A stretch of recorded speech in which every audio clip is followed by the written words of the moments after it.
স্বাগত আজকের বাংলাদেশে। আপনাদের সাথে আছে আমি খালেদ মহিউদ্দিন। নির্বাচনকালীন সরকার প্রশ্নে বারবার হোঁচট খাচ্ছে আমাদের 90 পরবর্তী গণতন্ত্রের নতুন পথ চলা। এই হোঁচট থেকে শিক্ষা নিচ্ছে না কেউ। আলাপ আলোচনা নয়, সংঘাতের পথ ধরেই যেন সংকটে উত্তরণে বেশি উৎসাহী প্রধান রাজনৈতিক দলগুলো। এই নিয়ে আমাদের আজকের আলোচনা অতীতি ভবিষ্যৎ। কথা বলতে আমাদের স্টুডিওতে আজকে আছেন বিএনপির সাবেক সংসদ সদস্য জনাব জহিরুদ্দিন স্বপন এবং ইন্ডিপেন্ডেন্ট ইউনিভার্সিটি বাংলাদেশের শিক্ষক ও সুচিন্তা ফাউন্ডেশনের নির্বাহী পরিচালক মোহাম্মদ এ আরাফাত। স্বাগত আপনাদের। মোহাম্মদ এ আরাফাত, আপনার কাছেই প্রথমে জানতে চাইবো যে নির্বাচন নিয়ে যে সংঘাত হচ্ছে, তাতে 4 দিনে মারা গেছে বেশ কিছু লোক। আমার কাছে এই মুহূর্তে হিসাবটি আমি ঠিক দেখতে পাচ্ছি না, যে মানে 25-26 নানা রকম সংখ্যা আছে।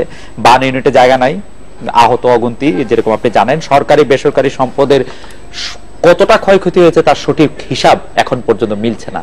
জনগণ এর জন্য কাকে দায়ী করছে? আচ্ছা, এটা একটা বড় প্রশ্ন, জনগণ কাকে দায়ী করছে। তার আগে আপনি যদি আমাকে বলেন আমি কাকে দায়ী করছি। আপনি কাকে দায়ী করছেন? এই কাজগুলি যারা ঘটাচ্ছে তাদেরকে দায়ী করছে। আপনি একটা জিনিস খেয়াল করেন, বাংলাদেশের রাজনীতিতে যে সংঘাতের কথা বললেন আপনি, জি, বা পলিটিক্যাল ভায়োলেন্স, এটা কিন্তু নতুন নয়, এই অতীতেও কিন্তু হয়েছে। কিন্তু এখন কিন্তু আমরা পলিটিক্যাল ভায়োলেন্স বা সংঘাতের মধ্যে নেই। আমরা এখন দেখছি অর্গানাইজড টেররিজম, আমরা সন্ত্রাস দেখছি। There is a difference between political violence বা সংঘাত এবং সন্ত্রাসের মধ্যে। জি, আপনি মনে করছেন এই সন্ত্রাসের জন্য দায়ী হচ্ছে যারা সন্ত্রাসটা করছে তারা? অ্যাবসলিউটলি। আর কারণ হচ্ছে কি আমি বলি, আর সরকার যে আমাকে, রাষ্ট্র যে আমাকে নিরাপত্তা দিতে পারছে না সেটা?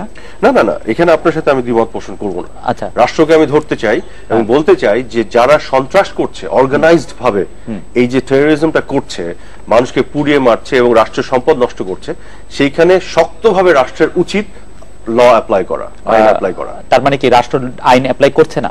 আমি তো দেখছি তারা অনেকটা ফ্লেক্সিবল এন্ড রিল্যাক্সড। তাদের আরো শক্তভাবে এখানে অ্যাপ্লাই করা উচিত। যেমন না, কারণ হচ্ছে মানে কোন জায়গা থেকে তারা শক্তভাবে করতে পারছে না? করতে পারছে না কি পারছে না সেটা না, করছে না। আপনার রিল্যাক্সড কোন কেন মনে হচ্ছে? কারণ তাহলে এই যে ঘটনাগুলি ঘটছে, আপনি মনে করছেন যে সরকার যদি রিল্যাক্স না থাকতো তাহলে এই ঘটনাগুলি ঘটতো না? আমি মনে করি সরকার আরো শক্তভাবে এখানে ডিল করা উচিত। এবং একেবারে যারা নমনীয়তা কেন দেখাচ্ছে আমি জানি না। This is very sad. এবং হতে পারে সরকারের নমনীয়তা দেখানোর একটা কারণ থাকতে পারে আমাদের দেশে, মানে পলিটিক্যাল স্ফিয়ারে যারা অনেকে আমরা থাকি, আমাদের মধ্যে অনেক ধরনের ডাবল স্ট্যান্ডার্ড এন্ড হিপোক্রেসি। আমরা গণতন্ত্রের কেমন বলি, গণতন্ত্রের কথা বলে সবকিছুকে জায়েজ করতে চাই। সরকার যখন শক্ত অবস্থান নেয় তখন আবার সেটাকে আনডেমোক্রেটিক বলে। সরকারের অবস্থানটা বলেন, আনডেমোক্রেটিক। সরকার নমনীয় কেন হচ্ছে না? সরকারের ওই যে ভয়গুলি থাকতে পারে। আমি জানি না যে ওয়াই এক্স্যাক্টলি তারা নমনীয় হচ্ছে বা কেন হচ্ছে। আমি মনে করি যে সরকারের এই নমনীয়তার অনেক বড় খেসারত দিতে হবে। এখন হওয়ার কোনো সুযোগ নেই। পৃথিবী উন্নত যে কোনো ডেমোক্রেসিতে, সভ্য দেশে এই ধরনের সন্ত্রাসকে কেউ অ্যালাউ করে না। বাংলাদেশের সরকারের কোনোভাবে এই ধরনের আমি কি কনক্লুডিং লাইন এরকম টানতে পারি যে সরকারের নমনীয়তার জন্য এই সন্ত্রাসগুলি হতে পারছে ধারাবাহিকভাবে? আমি মনে করি যে সরকার যথেষ্ট পরিমাণ শক্ত হাতে এটাকে ডিল করছে না, যেটা তাদের করা উচিত। এই উচিতটা কেন হচ্ছে না, মানে কেন করছে না আপনার? সেটা আমি জানি না। আমি আপনাকে বলার চেষ্টা করছি, এটা একটা কারণ হতে পারে যে এই যে আমরা ডেমোক্রেসি সংজ্ঞাকে বিকৃত করে, এটাকে খুব কেয়ার করে। সরকার কাউকে শক্ত হাতে যদি যায়, সরকারকে আনডেমোক্রেটিক বলতেছে, এটা সরকার খুব কেয়ার করে। গভর্নমেন্ট অফ কোর্স সরকার, আমি সরকারকে ড্রাইভ দেই, আমি সরকারকে অগণতান্ত্রিক বলছি, এটা সরকার খুব কেয়ার করে। কেয়ার তো করে, নালে তার এত নমনীয়। মানে আমি এখন যদি সরকার খুব শক্ত হাতে এগুলো দমন করে তাহলে সরকারকে অগণতান্ত্রিক বলবো, এটা সরকার খুব কেয়ার করে। কালকে যখন আপনি ড্রাইভ দিবেন একটা, জি, শক্ত হয়ে যখন ড্রাইভ দিবেন, একবার শোনেন, পলিটিক্যাল ফেসকে সামনে রেখে আপনি যখন ক্রাইম করছেন, আপনি যখন সন্ত্রাস করছেন, তখন এটাকে ক্রিমিনাল হিসেবে ট্রিট করতে হবে। এটা যখন করা হবে, আইন যখন করবে টেক ইটস ডিউ কোর্স, তখন আমাদের মতন কেউ হয়তো বলবে যে সরকারে যে অগণতান্ত্রিক আচরণ করছে। এই জিনিসগুলি তো সরকার কেয়ার করছে এবং করতে হচ্ছে। আপনি আজকের যে সোসাইটি, এখানে আপনি এগুলো কেয়ার না করে তো উপায় নাই। যদি কেয়ার যে করে, তার প্রমাণ হচ্ছে বিভিন্ন সময় এগুলো উত্তর তো দিতে চেষ্টা করছে, আপনি দেখছেন। আপনি মনে করছেন যে সরকার নমনীয় হচ্ছে কারণ সরকার অগণতান্ত্রিক হিসেবে নিজেকে প্রকাশ করতে চায় না? আমি মনে করি যে সরকার একটা ডিলেমার মধ্যে আছে। তাদের যেটা উচিত, গণতন্ত্রের সংজ্ঞা যে আমরা বিকৃত করি, তার মধ্যে সরকার স্টাক হয়ে আছে একটি জায়গায়। সরকারের উত্তরটা আমি বলি, আপনি তাহলে বুঝবেন, নাহলে বুঝতে পারবেন না। সিম্পলি একটা জিনিস দেখেন, গণতন্ত্র মানে কি? গণতন্ত্র মানে হচ্ছে আপনি কি কি করতে পারবেন না। মানে গণতন্ত্র মানে এটা না যে আপনি কি সবকিছু করতে পারবেন। গণতন্ত্র মানে গণতন্ত্রের দোহাই দিয়ে আপনি একটা মিছিল বের করে সেখান থেকে পেট্রোল বোমা দিয়ে সাধারণ মানুষকে মারতে পারবেন। সেগুলো আমরা জানি যে মোটামুটি ভাবে। আমি সেই জায়গায় বলছি, সেই জায়গায় যে সরকারের শক্ত যে অবস্থান নেয় এবং সেটাকে যে শক্তভাবে ট্রিট করা, সেটা করতে গিয়ে যখন আপনারা আবার অনেকে বলে তার মানে সরকারের নমনীয় অবস্থানের জন্য আমরা দায়ী। আমি মনে করি যে এই যে ডিলেমার মধ্যে যে আছে, এখানে আমাদের সমাজের কিছু কিছু মানুষ আছে যাদের হিপোক্রেটিক্যাল অবস্থান, আপনার দ্বিমুখী অবস্থান। তাদেরকেই সরকার শুধু কেয়ার করতেছে, যারা মারা যাচ্ছে তাদেরকেই যে কেয়ার করছে সেটা না। জিনিসটা হচ্ছে এগুলোর একটা ইম্প্যাক্ট তো আছে ওভারঅল সিনারিওতে, এত তো ব্ল্যাক এন্ড হোয়াইট না ব্যাপারটা, সেটা ইম্প্যাক্ট আছে। এবং সরকার অনেক ক্ষেত্রেই তো আমরা দেখছি তারা অনেক ক্ষেত্রে রিল্যাক্সড এবং ফ্লেক্সিবল হচ্ছে, নমনীয় হচ্ছে, এবং আরো শক্তভাবে যাওয়া দরকার যাচ্ছে না সেই জায়গাগুলি। এখন আমাদের তো সেই ভয়েসটা হরতাল অবরোধ কর্মসূচি, সেটা কিভাবে এটাকে সফল করা যায় বা কিভাবে এটাকে ব্যর্থ করা যায়, এটা নিয়ে কোনো।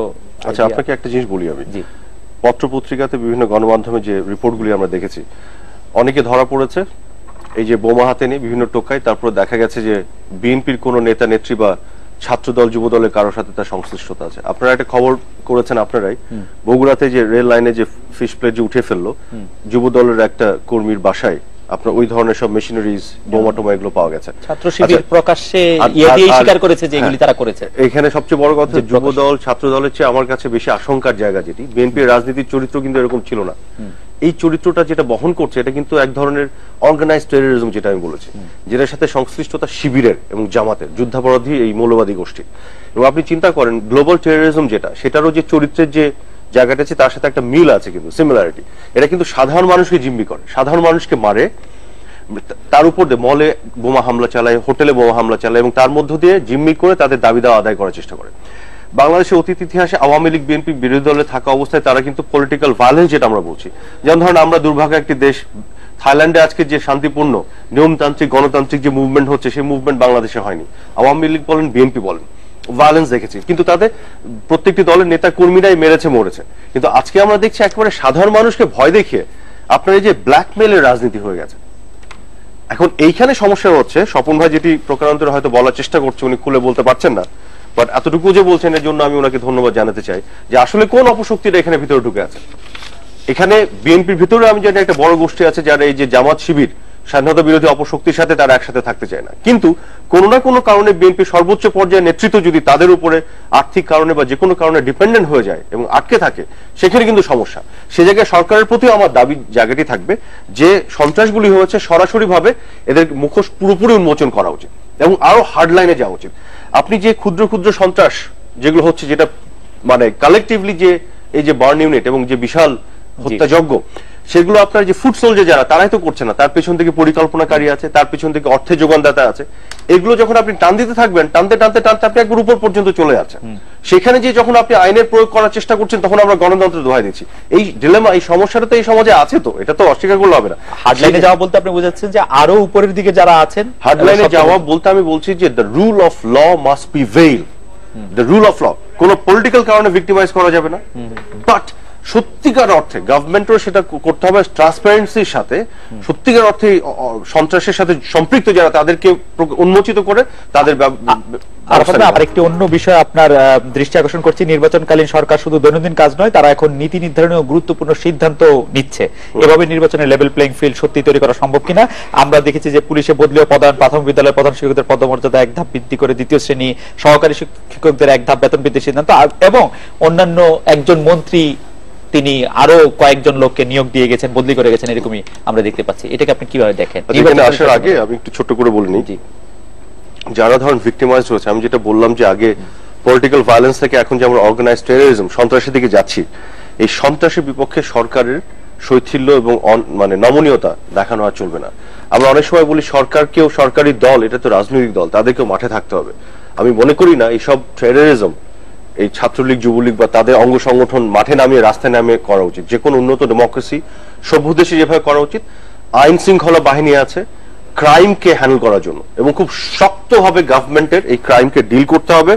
এবং আপনাকে আমি বলি, যারা ভিকটিম তাদের পরিবাররা, গতকাল টেলিভিশনে দেখছিলাম, তারা বলছে তাদের নিরাপত্তা দিতে সরকার পারেনি। এই জায়গা থেকে এটাকে সরকারকে নিতে হবে, এবং কালকে থেকে দরকার হলে সরকারকে একটা শক্ত ড্রাইভ দিতে হবে। কারণ এই ডেমোক্রেসির নামে, সংজ্ঞাকে বিকৃত করে রাজনীতির নামে এই যে অর্গানাইজড টেররিজম, সন্ত্রাসকে আমরা একেবারে আর আপনার কথা শুনে মনে হচ্ছে যে আগামীকাল বা আজকে থেকে আবার বিএনপির আরো কিছু নেতৃবৃন্দ যারা আত্মগোপন করে আছেন তারা গ্রেফতার হয়ে যেতে পারেন। আমি মনে করি অ্যাজ সুন অ্যাজ ইয়েস্টারডে, আগামীকাল না, গতকাল থেকে, তাহলে দুটো লোক হয়তো কম মরবে, দুটো লোকের গায়ে কম আগুন লাগবে। বিএনপির শীর্ষ নেতৃবৃন্দকে গ্রেফতার করার পরে কি মানে মরার হার কমেছে? আপনি কাকে গ্রেফতার করবেন কাকে করবেন আই ডোন্ট কেয়ার। আমার কথা হচ্ছে দুইটা জায়গায় government has to be very strict. একটা হচ্ছে পলিটিক্যালি ভিক্টিমাইজ করা যাবে না, দ্বিতীয় জিনিস হচ্ছে অনেস্ট ইন্টেনশনে আইন শৃঙ্খলা বাহিনী এখন তো বিএনপির বয়োজ্যেষ্ঠ 3 জন স্ট্যান্ডিং কমিটির মেম্বারকে যে গ্রেফতার করা হলো তারপরে কি এগুলি কমেছে? আচ্ছা, আপনি যে পলিটিক্যাল ভিক্টিমাইজেশনের কথা বলেছিলেন, বলেন আমাকে যে what the government should be doing, যারা that's what I'm saying, যারা হরতাল ডাকছে, হরতাল দেখে অর্গানাইজড টেররিজম যারা করছে, যারা মানুষকে জিম্মি করছে, ব্ল্যাকমেইল, রাজনীতি বলছেন যে তারা ডিফেন্ড এটা হবে না, কিন্তু যারা নির্দেশ দিচ্ছে আপনি বলেছেন তাদেরকে যদি ডিফেন্ড করেন আবার নিরাপত্তা যাচ্ছেন, দুই রকমের ডাবল স্ট্যান্ডার্ড। না আপনি তো বলেছেন যে তাদেরকে আমরা তো দেখলাম তারা গ্রেফতার হয়ে আছেন 15 দিন ধরে, কিন্তু সেই অবস্থার কোনো উন্নতি ঘটেছে কিনা? না, সেই অবস্থার উন্নতি ঘটেছে, অবস্থা তো আরো ডেটোরিয়েট করতে পারতো। আপনি দেখেন এটা নিয়ে হাইপোথেটিক্যাল কথা বললাম, ঠিক আছে, হাইপোথেটিক্যাল কথা বলে আপনি নির্বাচনকালীন সরকার নিয়ে একটু বলেন। আমি স্ট্রেট ফরওয়ার্ড যেটা বলতে চাচ্ছি যে আমরা দিব্য দৃষ্টিতে দেখছি, সকালবেলায় দেখছি যে কারাই হরতাল লাগছে, কারা হরতালের জন্য সরঞ্জাম জোগাড় করছে, কারা মানুষকে জিম্মি করার জন্য সন্ত্রাস তৈরি করছে, কারা মানুষের মধ্যে ভয়ভীতি ছড়াচ্ছে এবং কি উদ্দেশ্যে করছে এটা বলার অপেক্ষা রাখে না। এটা নিয়ে কিন্তু কোনো তর্ক বিতর্ক লাগে না, কাজে যারা করছে তাদের এই দায়িত্ব নিতে হবে। এখন এটা it is not between Awami League and BNP, government of the people's republic of Bangladesh, সাধারণ মানুষের নিরাপত্তা দেয়া তাদের দায়িত্ব, সেই জন্য যেটা করা লাগে they have to do it, simple as that, এবং আমাদেরকে এটা সাপোর্ট করতে হবে নির্বাচনকালীন। আচ্ছা, এখন আপনাকে নির্বাচন নিয়ে দুটো কথা বলি, সেটা হচ্ছে যে দেখেন নির্বাচনটা টাইম বাউন্ড এন্ড সংবিধানের মধ্যে আপনাকে করতে হবে। নির্বাচনটা আপনি অংশগ্রহণ করবেন কি করবেন না, যে কোনো একটা পলিটিক্যাল পার্টি, একটা সভরেন পার্টি। আমার প্রশ্ন ছিল, আমি আসছি আরাফাত ভাই, আমার প্রশ্ন ছিল যে প্রশ্ন উত্তরে আসছে, তারা নীতি নির্ধারণী গুরুত্বপূর্ণ সিদ্ধান্ত নিচ্ছে কারা? নির্বাচনকালীন সরকার, বদলি, পদায়ন সহ নানা রকম সিদ্ধান্ত হচ্ছে, দৈনন্দিন কাজের নামে গুরুত্বপূর্ণ সিদ্ধান্ত হচ্ছে। আমি যদি আজকে বলি যে আজকে 2 দিন আগের খবরে আছে যে পুলিশে বদলি ও পদায়ন, প্রাথমিক বিদ্যালয়ের প্রধান শিক্ষকদের পদমর্যাদা 1 ধাপ বৃদ্ধি করে, দ্বিতীয় শ্রেণী সহকারী শিক্ষকদের 1 ধাপ বেতন বৃদ্ধির সিদ্ধান্ত, এই সবই নির্বাচনী আচরণের বিরুদ্ধে। এটা কবে নিয়েছে? 29 নভেম্বর আমি দেখতে পাচ্ছি, 29 নভেম্বরের কাজ যেই পত্রিকা ছাপা হয় 30 নভেম্বরের পত্রিকা, আমি প্রথম আলোর রিপোর্ট। আচ্ছা, এটা আমি জানি না, need to double check it, but first of all এখন আপনার সরকারি পর্যায়ে কর্মকর্তাদের বদলি বলেন, তাদের সরানো, নিয়ে যাওয়া বা যে রিপ্লেস করা, এটা একমাত্র করতে পারে election commission. Election commission is the only authority. এখন যে ক্যাবিনেটে আছে তাদের কিন্তু এই কাজটি করার কথা। আজকের পত্রিকায় খবর আছে হচ্ছে ইসির নির্দেশ আমলেই নিচ্ছেন না কেউ। কোন পত্রিকা? ইলেকশন কমিশনের নির্দেশ আমলেই নিচ্ছে না কেউ, এটা প্রথম আলোর খবর। আচ্ছা, প্রথম আলোর খবর যে ইলেকশন কমিশন মানে আমলে নিচ্ছেন না, নির্বাচনের আচরণবিধি অনুযায়ী তফসিল ঘোষণা করে যে সেটা কোনটাই আমলে। এখন একটা ফ্ল্যাট একটা কমেন্ট, মানে কোন নির্দেশ কে আমলে নেয়নি, কি কারণে নেয়নি, এই জিনিসগুলো তো আমাদের জানা দরকার। একটা ফ্ল্যাট একটা কথা আপনাকে কিছু বলা যায় না, এখানে তারা অনেক কিছু বলেছে, আপনাকে সময় আছে আমি অনেক কিছু বলবো। এখানে আছে যে বিলবোর্ডগুলি, ব্যানারগুলি, পোস্টারগুলি সরিয়ে ফেলার কথা বলা হয়েছিল, সে সরিয়ে ফেলা হয়নি। আমি যেটি নিজের চোখে দেখা অভিজ্ঞতা বলি সেটা হচ্ছে বিটিভি কে রাষ্ট্রীয় প্রচার কাজে ব্যবহার করতে, কোন দলের প্রচার কাজে ব্যবহার করতে না বলা হয়েছিল। বিটিভি 5 বছরে সরকারের উন্নয়ন কর্মকাণ্ড তুলে ধরার মাধ্যমে, মানে তুলে ধরার নামে সবকিছু করছে। এগুলি নির্বাচনী difference between government and the দল। যেমন ধরুন এখানে একটু we need to find out, একটু আগে আমরা আলাপ করছিলাম যে বিলবোর্ডের ব্যাপারটা নিয়ে আপনি উঠাতে আমি মনে আসলো। যেমন ধরুন আওয়ামী লীগ বা বিএনপির একটা বিলবোর্ড, সেটা আপনি দলগুলোকে ধরতে পারেন তারা যদি বিলবোর্ড এখনো রাখে, কিন্তু গভর্নমেন্টের মন্ত্রণালয় যেটা, government is the government of the country, it has nothing to do, এই information is the information of the people. Awami League সরকার গত 5 বছরে কি কি উন্নয়ন কর্মকাণ্ড করেছে এটা বিটিভিতে আপনি বারবার দেখাচ্ছেন, আপনি বলছেন এটা information for the people. No, this is not that does not belong to Awami League. You have to differentiate between the government. এটা একটু জেনে নেন খালেদ, এটা আমরা জেনে নেই, let's find it out first যে আওয়ামী লীগের প্রচারণা আর গভর্নমেন্টের যে ইনফরমেশন আপনি মনে করছেন এটা বিটিভিতে দেখানো যেতে পারে। I think it is different, two different thing, because এটা নিয়ে একটু আগে আলাপ হচ্ছিল বিলবোর্ড নিয়ে, আমরা করছিলাম যে বিটিভিতে দেখানো যেতে পারে কোন মন্ত্রণালয় বা এমনি ওনা আদার টেলিভিশনে কোন, যেমন ধরুন এখনো তো সরকারের বিভিন্ন মন্ত্রণালয়, সরকার ভিত্তিক বিভিন্ন ইনফরমেশন তারা বিভিন্ন মিডিয়ার মাধ্যমে পাঠাতে পারে, দিতে পারে, কিন্তু আপনাকে যেটা দেখতে হবে যে সেটা কি মানে কোন পার্টিকুলার পলিটিক্যাল পার্টিকে ইয়ে করছে কিনা, ইনফ্লুয়েন্স করছে কিনা, এগেইনস্ট বা ফর যাচ্ছে। আমাদের প্রধানমন্ত্রী নির্বাচনে দাঁড়িয়েছেন, সারাক্ষণ আমাদের প্রধানমন্ত্রী কি কি কাজ করেছেন, কি কি উদ্বোধন করেছেন, কি কি কল্যাণ করেছেন এবং তার কি কি ভালো আছে তার দেখালে, এটা আমি জানি না, এটা মানসিক বিচার করবেন না, যেটা মানসিক বিচার করবেন আমি জানি না, এটা নিয়ে আমি আসলে কোন ধরনের মানে তর্কে আর যেতে চাচ্ছি না। মোহাম্মদ আরাফাত, আপনার কাছে জানতে চাইবো যে এই যে উদ্যোগটা সরকারের পক্ষ থেকে নেওয়া হলোই না, মানে মাননীয় প্রধানমন্ত্রী তো শুধু হরতালটি প্রত্যাহার করার জন্য উনাকে আহ্বান জানাননি, উনি খাওয়ার জন্য আহ্বান জানিয়েছেন, পরে আরেকবার ডাকলে কি হতো বা একটা সময় দিলে যে ঠিক আছে আপনি 30 তারিখ আসেন, কিছুই হতো না, পরে ডাকলে কিছু হতো। আপনি কি দেখেন, আপনি যে সমস্যাটা যেটা নিয়ে আমরা আলাপ করছি এটার সমাধান পথ খোঁজার আগে সমস্যার রুট কজটা আমাদের একটু আইডেন্টিফাই করা দরকার। আমি আমার একটা স্পেকুলেশন বলি, মানে প্রধানমন্ত্রীর দাওয়াতের আগ পর্যন্ত আমরা বিভিন্ন ধরনের কথা বলছিলাম, কেন উদ্যোগ হচ্ছে না। সর্বোচ্চ পর্যায়ে উদ্যোগের পরে যখন হলো না, তখন আমরা বলছি আরেকবার বললে কি হতো, আরেকবার বললেও যখন হতো না, তখন আমরা কি বলতাম, আরো কিছু একটা বলতাম, রাষ্ট্রপতি নিলে ভালো হতো। আমরা বলি যে বাংলাদেশের প্রধানমন্ত্রী হচ্ছে মোগল সম্রাটের মতো শক্তিশালী, অটোক্রেটিক স্বৈরাচারী শক্তি তার মধ্যে আছে, যে কোনো প্রধানমন্ত্রী হোক। তিনি উদ্যোগ নিলেন, সেটি আপনার কার্যকর হলো না। এখন আমাদের রাষ্ট্রপতি, যদিও উনি রাষ্ট্রের প্রতি এবং সর্বোচ্চ অবস্থানে আছে, কিন্তু ক্ষমতা তো ওনার কিছুই নাই, তাকে দিয়ে আমরা কি করবো? আমরা এখন অন্য কিছু হাত রাখছি। আপনি একটা জিনিস খেয়াল করেন, আপনি সিরিজ অফ দ্য মানে বিএনপির যে নেতিবাচকতা রাজনীতিতে, এটা আপনি দেখেন। যদি অপ্রাসঙ্গিক ভাবে স্বপন ভাই আমাকে বললো আমি কার কাছ থেকে পুরস্কার নিয়েছি, কোথায় কি সমন্বয় করেছি, এটা বাংলাদেশের মানুষ দেখেছে, এটা লুকিয়ে ছাপে আমি করিনি স্বপন ভাই, কাজে এটা কোনো ব্যাপার। আমি কিন্তু অভিনন্দন জানিয়েছি, আমি অভিযোগ একটু বলিনি। কাজে আমি যে কথাগুলি বলছি এটা আমার বিশ্বাসের জায়গা থেকে বলছি। আপনি সিম্পলি দেখেন, একেবারে প্রথম থেকে আপনার সংসদীয় মানে যে সংবিধান সংশোধন কমিটি, ধরেন এটা নিয়ে অনেক অভিযোগ আছে, এটা সেটা প্রধানমন্ত্রী এককভাবে করেছেন কি করেননি, সেগুলো বিতর্কের বিষয়। কিন্তু সেখানে as a token of gesture, আপনি কিন্তু খেয়াল করেন, as a token of gesture BNP কিন্তু ওখানে পার্টিসিপেট করতে পারতো। ওখানে একটা নেতিবাচকতা আপনি একবার শুরু থেকে, আপনি একটু আমার কথাটা একটু মনে না, আরাফাত ভাই, এই প্রসঙ্গে আমি না বলে পারলাম না যে বিএনপি কে মাত্র 24 ঘন্টা একটা পিরিয়ড দেওয়া হয়েছিল ওখানে জয়েন করার জন্য। দ্যাট ইজ নট ট্রু, এবং কোন দ্যাট ইজ নট ট্রু। তাদেরকে রিপিটেডলি ডাকা হয়েছে, আপনি যেখান থেকে পড়ছেন, ইট ইজ নট ট্রু। আপনাকে আমি অন ক্যামেরা চ্যালেঞ্জ করে গেলাম, I will provide you with evidence, পরে আমরা এটা নিয়ে আলাপ করব। এখন আমি যেহেতু আমাদের সময় লিমিটেড, আমি বাকি কথাগুলো একটু শেষ করি। রিপিটেডলি তাদেরকে বলা হচ্ছে, ঠিক আছে, তারা এখানে নেতিবাচকতার একটা পরিচয় দিল।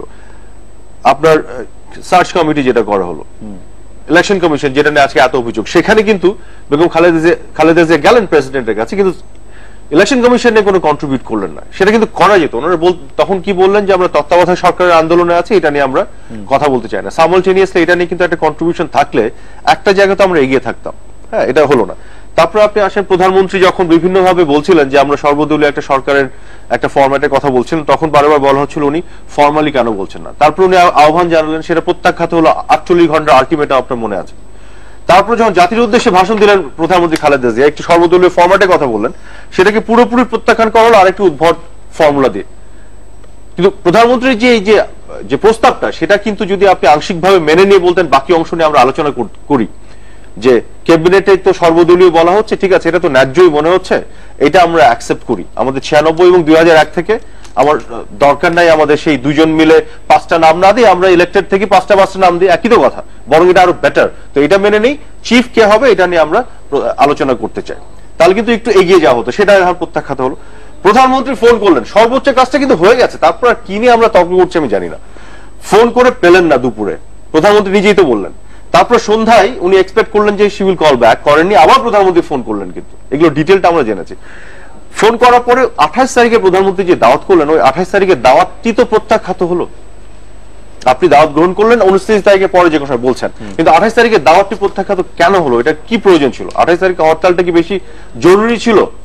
যদি কোনো কারণে উনি ধরেন 18 দলের সাথে, কিন্তু সেই মিটিংটি বা 30 তারিখ করলে কি অসুবিধা? না, আমি আসছি সেখানে, আপনার I am coming to that. কোনো কিছুই তো অসুবিধা ছিল না, কিন্তু সেটা করলে কিছু হতো না। আমি এই যে সিরিজ অফ নেতিবাচকতা যে জায়গা থেকে বলছি, আমার ধারণা, এবং আমি মোটামুটি বদ্ধমূল আমার ধারণা, বিএনপি কোনোভাবে ইলেকশনে আসবে না। তারা দেখেন, রাজনীতিতে কিছু কৌশলের ব্যাপার আছে, এটাকে অপকৌশল কৌশল কি বলবেন এটা আপনার ব্যাপার। বিএনপির ঘাড়ে স্পেশালি বেগম খালেদা জিয়ার উপরে জামাতের যে ইনফ্লুয়েন্সটা, এটা কিন্তু অনেক বড় একটা ইনফ্লুয়েন্স।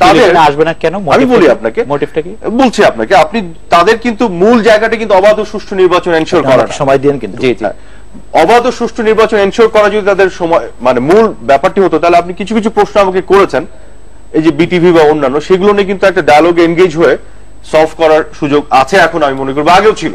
এই এনগেজমেন্টটা কিন্তু তাদের দিক থেকে হচ্ছে না অবাধ ও সুষ্ঠু নির্বাচন প্রশ্নে। তাদের একটি দাবি হচ্ছে শেখ হাসিনাকে সরে যেতে হবে। সবকিছু মানি, শেখ হাসিনাকে মানি না। শেখ হাসিনা যদি সরে যায়, বাংলাদেশের পলিটিক্যাল মানে ভোটার সাইকি আপনি জানেন, আজকে শেখ হাসিনা সরলে কালকে কিন্তু গোটা বাংলাদেশে শোডাউন হবে, বিজয় মিছিল হবে। আওয়ামী লীগ অলরেডি ইলেকশনে যাওয়ার আগে পরাজিত। এটা তো আওয়ামী লীগের জন্য লেভেল প্লেইং গ্রাউন্ড এনশিওর করবে না। আপনারা এইটাই মনে করছেন যে আমি 30 সেকেন্ড সময় দেন, 30 সেকেন্ড, জি প্লিজ। অথবা তাদের সেকেন্ড অপশন হচ্ছে তার ইলেকশনে যাবে না, কনস্টিটিউশনাল আওয়ামী লীগের বাইন্ডিংস আছে, ইলেকশন করতে হবে। তারা হয়তো তার পরবর্তী সময় আওয়ামী লীগ এককভাবে ইলেকশন করেছে এরকম দেখিয়ে, হ্যাঁ, তারা পরবর্তী একটি ইলেকশনে আওয়ামী লীগকে একটা পতিত সরকার হিসেবে ইলেকশনে যে তারা ল্যান্ডস্লাইড দিতে চায়। তো একটা দল যদি মানে তাদের কৌশল হিসেবে ধরে বসে থাকে আমি সমঝোতা চাই না, আপনি কিভাবে ঐক্য প্রতিষ্ঠা করবেন? সংলাপ এবং সন্ত্রাস তো একসাথে চলতে পারে না। আপনাকে আমি সিম্পলি বলি, তত্ত্বাবধায়ক সরকার বাতিলের বাস্তবতা দুটি আমার দৃষ্টিতে, একটি 111 এর বাস্তবতা, একটি কোর্টের রায়ের বাস্তবতা। যে রায় বলছে আপনি জাস্টিসে আনতে পারছেন না, কাজে এটাকে রিফর্মুলেট করা ছাড়া উপায় নাই, কাজে এটা কিন্তু ইস্তেহারে থাকার যৌক্তিকতা নেই। এবং এটার বিকল্প প্রস্তাব হিসেবে মাননীয় প্রধানমন্ত্রী সর্বদলীয় সরকারের প্রস্তাব দিলেন এবং বিএনপিকে বললেন স্বরাষ্ট্র মন্ত্রণালয় থেকে শুরু করে যে কোনো মন্ত্রণালয় নিতে, এবং বারে বারে সংলাপে আহ্বান জানানোর পরেও তার সংলাপকে প্রত্যাখ্যান করে রাস্তায় সন্ত্রাস করছে। আমার কথা হচ্ছে যে তাদের যদি মনে হয় যে সরকারের এই উদ্যোগ এবং এই কাজগুলি অন্যায় হচ্ছে, জনগণকে নিয়ে প্রতিহত করুন। এক, দুই হচ্ছে তারা দেখেন অগণতান্ত্রিক ভাবে আগাচ্ছে প্রত্যেকটি ক্ষেত্রে, বলছে নির্বাচন প্রতিহত করবেন। নির্বাচন কেন প্রতিহত করবেন? জনগণকে আহ্বান জানান, জনগণ নির্বাচন প্রত্যাখ্যান করুক। আমি সিম্পলি বলি, জনগণ যদি আপনাদের সাথে আছে মনে করেন, আপনাদের দাবি এতই জনপ্রিয়, জনগণকে রাস্তায় নামতে বলেন, দেখি জনগণকে প্রত্যাখ্যান। আরাফাত ভাই, আপনি শুধু 30 সেকেন্ড আমার একটা শেষ প্রশ্ন উত্তর দিবেন। যখন মানে আমরা দেখলাম যে সরকারের পক্ষ থেকে প্রধানমন্ত্রী বললেন মির্জা ফখরুল ইসলাম আলমগীরকে আলোচনা করতে, তারপর একটা আলোচনা শুরু হলো, যদি মির্জা ফখরুল ইসলাম আলমগীর এটা শেয়ার করেছেন, সেই আলোচনাটি যখন চলছিল এবং কোনো হরতাল বা সন্ত্রাস সেগুলো কিন্তু চলছিল না, কিন্তু তফসিল ঘোষণা করে দেওয়া হলো, এবং সেই তফসিল ঘোষণা করে দিয়ে কিন্তু ইনস্টিগেট করা হলো। আপনি তফসিল ঘোষণা তো ইলেকশন কমিশনের দায়িত্ব, এখানে সরকার কি করবে? কোন আলোচনার একটা মাঝপথে কি তফসিল ঘোষণা করে দেওয়াটা, সেটার জন্য আপনি কাকে ব্লেম করবেন? দায়ী করবেন কি সরকারকে? ইন্ডিপেন্ডেন্ট ইলেকশন কমিশন, সে তো তার সময় ধরে তফসিল ঘোষণা করবে। আপনার মনে রাখতে হবে জানুয়ারি 24 তারিখ হচ্ছে লাস্ট ডেট ইলেকশন। আমি ব্রিগেডিয়ার শাখাল সাহেবের সাথে কথা বলছিলাম জানার জন্য, তফসিল কিন্তু আপনার 45 দিন হাতে রেখে এবং আরো 10 দিনের মোটামুটি একটা গ্রেস পিরিয়ড রেখে করতে হবে। তবু আরো 5 দিন পরে এটা করা যেত, কিন্তু সেটা করা হয়নি, মানে একটা তাড়াহুড়া করা হয়েছে। খুব কি বড় সমস্যা হয়ে গেছে? 5 দিনের মধ্যে আপনি তো তফসিল এই যে আপনার পরিবর্তন করার ইতিহাসও তো আছে। শুনেন, যদি আপনি সমাধান চান তাহলে এগুলো কোনো বড় বিষয়। আমার মনে হয় যে যদি সমাধান চাই সেগুলি কোনো বড় বিষয়। আপনাদের অনেক ধন্যবাদ। এই ছিল আজকে বাংলাদেশে, দেখা হবে আগামীকাল এই সময়। শুভরাত্রি।